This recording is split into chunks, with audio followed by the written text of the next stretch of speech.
সারাই তেজ দেখাই আমি আলাদার বাড়িছি, আমি কি কম? স্বামীর বাম হাতেরটা বুড়ি আঙ্গুল দেখাইয়া বাপের বাড়ি যায় স্বামীর বিরুদ্ধে নালিশ করার জন্য, কোর্টে যায় হাকিমের কাছে স্বামীর বদনাম বলিয়া মামলা দেওয়ার জন্য। আপনাদের দেশে নাই? আল্লাহ যদি তৌফিক দেন, সূরা আল মুমিনুনের তাফসীরে সে বিষয় ইনশাআল্লাহ অনেক কথা বলার চেষ্টা করব। থাকে এতটুকুন বলে রাখি, পর্দার আড়ালের মায়েরা কান খুলে শুনো, কোন স্ত্রী স্বামীর অনুমতি ছাড়া জিদ করিয়া, স্বামীর সাথে তেজ দেখাইয়া, স্বামীর অনুমতি ছাড়াই স্ত্রী যদি কোথায় যায়, যেই রাস্তা দিয়ে গেল ওই রাস্তার দুই পার্শ্বে আল্লাহ পাকের যত সৃষ্টি, যত মাখলুক সবগুলো ওই মহিলার উপরে লানত, অভিসম্পাদ আর বদদোয়া দিতে থাকে, যতক্ষণ মহিলা স্বামীর হাতে পায়ে ধরে ক্ষমা না চাইবে ততক্ষণ পর্যন্ত ওই পথের দুই পাশের মাখলুক গুলো ওই কপাল পোড়া মহিলার জন্য বদদোয়া দিতে থাকে। তো সাদ ইবনে আবি ওয়াক্কাস আনসারী বউরে পিটাইছে, পিটানোর পরে বউ গিয়া নবীর কাছে নালিশ দিছে, হুজুর আমার স্বামী আমারে পিটাইছে, এই যে থাপ্পড় দিছে গাল লাল হয়ে গেছে। নবীজি সাল্লাল্লাহু আলাইহি ওয়াসাল্লাম সাদরে ডাকছে, সাদের কোনো জবানবন্দি না, কারণ থাপ্পড়ের চিহ্ন তো দেখাই যায়, আর কিসের জবানবন্দি? নবী সাল্লাল্লাহু আলাইহি ওয়াসাল্লাম মনে মনে সিদ্ধান্ত নিয়েছেন, রায়টা এখন ঘোষণা দিবেন। কি সিদ্ধান্ত? যে থাপ্পড়ের বদলে থাপ্পড়। বউর গালে যখন থাপ্পড় দিছ, কাজী বউর হাতে থাপ্পড় খাইবা সবার সামনে, এই রায়টা হুজুরে ঘোষণা দিবেন। এটা হুজুরের মনের ইচ্ছা, সিদ্ধান্ত নিয়েছেন, এখনো মুখে ঘোষণা দেন নাই। এই অবস্থায় আল্লাহ রাব্বুল আলামিনের নির্দেশে জিবরাইল আমিন সূরা নিসার একখানা আয়াত নিয়ে আসলেন, আর-রিজালু কাওয়ামুনা আলান নিসা। এই আয়াতটা যখন নাযিল হলো, আল্লাহ পাকের নবী সাহাবীদের বললেন, দেখো আল্লাহর কোরআনের আইন আমার ইচ্ছার বিপরীতে। আমার ইচ্ছা ছিল বউর হাতে স্বামীর গালে থাপ্পড় বসাইয়া দেওয়াবো, এটা ছিল আমার ইচ্ছা। আর আল্লাহ পাকের কোরআন দিয়া আল্লাহ আমারে জানাইয়া দিলেন, না, স্ত্রী স্বামীর থেকে অ্যাকশন নিতে পারবে না। নবীজির মতের বিরুদ্ধে গেছে, তারপরেও নবীজি কোরআনের সামনে মাথা নত করে দিলেন, তার রায়কে তিনি আর কার্যকর করেন। সেই নবীর উম্মত আমরা, কিন্তু আমাদের মতের বিরুদ্ধে কোরআনের আইন যদি যায় তো আমরা সেটা মানতে রাখি না। আমি বলতেছিলাম সবচেয়ে বড় শিক্ষিত তিনজন, একজন জিবরাইল, দায়িত্ব ছিল জানা আর বুঝা, আরেকজন নবী মুহাম্মদ সাল্লাল্লাহু আলাইহি ওয়াসাল্লাম, দায়িত্ব ছিল জানা বুঝা মানা। তিনটা তিনি ঠিকঠাক মতো করছেন কিনা? আরেকজন, তার নাম হলো মিস্টার ইবলিস। কি নাম? এটা কি কম জানতো না বেশি জানতো? বেশি মানে কত বেশি? আসমানে, জমিনে, ভূমন্ডলে, নবমন্ডলে, বায়ুমন্ডলে, সত্যমন্ডলে, ভূতলে, ভূগর্ভে, জান্নাতে, জাহান্নামে যত ফেরেশতা, সব ফেরেশতাদের শিক্ষা দীক্ষা জ্ঞান বুদ্ধি জানা শোনা যদি একসাথ করা হয়, আর একা মিস্টার ইবলিসের জ্ঞান শিক্ষা যদি এক পাশে রাখা হয়, তো ইবলিসের জ্ঞানটা হবে যেন মহাসাগর, আর সব ফেরেশতাদের সম্মিলিত জ্ঞান হবে ওই সাগরের সামনে একটা ফোঁটা। তাহলে ইবলিস বড় শিক্ষিত না ছোট শিক্ষিত? বড় শিক্ষিত। তাহলে শিক্ষিত হইয়াও, বড় শিক্ষিত হইয়াও কপাল পোড়া হয়। আমাদের দেশেও বহু আছে বড় শিক্ষিত কিন্তু আসলে কপাল পোড়া।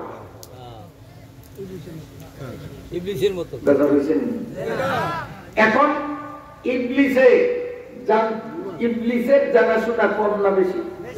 ফেরেশতাদের থেকেও বেশি। তাহলে সে বড় শিক্ষিত। আচ্ছা, ইবলিসে কি শুধু জানছে, বোঝে না? তো সে জানছে, বুঝছে, মানছেও তো আমাদের নবীর মতো কথা কন না। তাহলে ইবলিসে জানছে, বুঝছে, মানে না। আর আমাদের নবী জানছে, বুঝছে, মানছে। এবার নবী কি বলে শোনেন, বিরক্ত হননি আপনারা? আবার নবী বলেন, মান তাশাব্বাহা বিকাউমিন ফাহুয়া মিনহুম। এই পার্থিব জীবনে জড় জগতে যেই মানুষটার সাদৃশ্যতা নবী আর ইবলিস, এই দুইজনের মধ্যে এই দুনিয়ার যেই মানুষটার সাদৃশ্যতা যার সাথে মিলবে, হাসরের মাঠে সে তার সাথে উঠবে। যদি কোনো মানুষ ওয়াজ তাফসীরের ময়দানে আসিয়া কোরআন জানে এবং খেয়াল করিয়া বয়ান শুনিয়া কথাগুলো বুঝে, জানলো, বুঝলো, মাহফিল থেকে বাড়িতে গিয়া ওই জানা আর বুঝা অনুপাতে কাম করলো, মানলো, তাহলে তার সাদৃশ্যতা কার সাথে হইল? নবীর সাথে। আরেকটা মানুষ মাহফিলে আসলো, জানলো, খেয়ালের সাথে আগাগোড়া বয়ান শুনলো, বুঝলো, কিন্তু মাহফিলের আগেও নামাজ পড়তো না। মাহফিল একে একে 5 দিন শেষ হয়ে গেল, নামাজ ধরলো না। এই মাহফিলের আগেও সুদি কারবার ছিল। 5টা দিন মাহফিল শেষ হয়ে গেল, কিন্তু সুদি কারবার থেকে ফিরলো না। তো জানছে, বুঝছে, মানছে? এই মাহফিলের আগে বেপরদায় চলতো, মাহফিল শেষ হয়ে গেল, এখনো তার পর্দার কোনো পরিবর্তন আসলো না। জানছে, বুঝছে, মানছে? তাহলে তার সাদৃশ্যতা কার সাথে? মান তাশাব্বাহা বিকাউমিন ফাহুয়া মিনহুম। এই 5 দিন ব্যাপী উত্তরোত্তর যুব তাফসীর কমিটি কর্তৃক আয়োজিত তাফসীর মাহফিলে বক্তা, শ্রোতা, কমিটির যেই মানুষগুলো জানবে, বুঝবে এবং মানবে, কিয়ামতের মাঠে নবী মুহাম্মদুর রাসূলুল্লাহর সাথে এক কাতারে উঠিয়া আমার নবীর হাতে হাউজে কাউসারের পানি খাইয়া বিনা হিসাবে নবীর সাথে জান্নাতে যাবে। পক্ষান্তরে যেই মানুষগুলো তাফসীরে আসলো না, জানলো না, বুঝলো না, মানার তো প্রশ্নই আসে না। অথবা মাহফিলে আসলো, জানলো, বুঝলো, কিন্তু মানলো না, তার সাদৃশ্যতা হলো কার সাথে? অতএব হাসরের মাঠে ইবলিসের সাথে এক কাতারে উঠিয়া ওই অভিশপ্ত ইবলিসের পাশাপাশি জাহান্নামে যাবে। আপনারা জান্নাতে যাইতে ইচ্ছুক না জাহান্নামে যাইতে ইচ্ছুক? তো জান্নাতে যাইতে হলে জানতে হবে, জানার জন্যই তো আমরা মাহফিলে আসছি। ঠিক আছে। 2 নম্বর বুঝতে হবে, বুঝার জন্য খেয়ালের সাথে বয়ান শুনতে হবে। ঠিক আছে। 3 নম্বর কি করতে হবে? মানতে হবে। কথা বুঝে আসছে তো? কাজী আজকের ফজরে, আগামী দিন জোহরে, আসরে, মাগরিবে, এশায় প্রমাণ হবে যে জানলো, বুঝলো, মানলো কিনা। মসজিদগুলোর অবস্থা এই মাহফিলের আগে যেমন ছিল আগামীকাল থেকে যদি মুসল্লির সংখ্যা বাড়ে, আলহামদুলিল্লাহ, বোঝা যাবে যে এরা জানছে, মানছে, বুঝছে। আল্লাহর ফজলে উত্তরবর্তী এলাকার মানুষগুলো নবীজির হাত ধরিয়া জান্নাতে যাবে। আর যদি দেখা গেল আগেও মসজিদে ইনবিলিট বুড়িয়া রুকুতে গেলে উজু আছে কি নাই ওনারে পাওয়া যাইত, জুয়ান করে পাওয়া যাইত না, আগামীকাল ফজরে, জোহরে, আসরে, মাগরিবে, এশায় এ যুবক তোদের যদি আগের মতো পাওয়া না যায়, আল্লাহর কোরআন ছুঁইয়া আমি দায়িত্বহীন কণ্ঠে ঘোষণা দিলাম, সোনালী অক্ষরে লিখিয়া রাখ, নিশ্চিত তুই জাহান্নামে ইবলিসের হাত ধরিয়া তোর ঠিকানা হবে জাহান্নাম। অতএব আজকের তাফসীর সূরা আল মুমিনুন থেকে চলবে কি চলবে না, এটা একমাত্র নির্ভর করে যুবকদের উপরে। যদি আমার যুবক বন্ধুরা আল্লাহর কোরআনকে সাক্ষী রেখে দুটি হাত উঠিয়ে যদি কথা দিতে পারো, হুজুর এতদিন হয়তো ভুল করেছি, আজ থেকে ওয়াদা দিলাম আমরা জানছি, বুঝছি, মানবো, অতএব জীবনে যতদিন হায়াত পাই আজকের ফজর থেকে ইচ্ছা করে এক ওয়াক্ত ফরজ নামাজ আমরা ছাড়বো না, নামাজের বিধানটা মানবো। যদি যুবকরা হাত দেখাইতে পারো আমি তাফসীর শুরু করব, নইলে আস্তে বাড়িতে চলে যাবো। কথা বোঝো নাই আমার?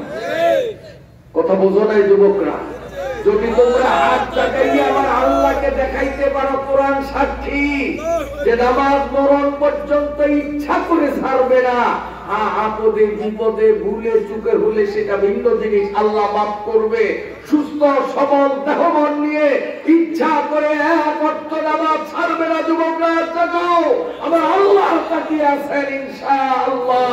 তাহলে জানলাম, বুঝলাম, মানলাম, আমাদের ঠিকানা নবীজির সাথে সাথে জান্নাত। আমিন আমিন। হাত নামান।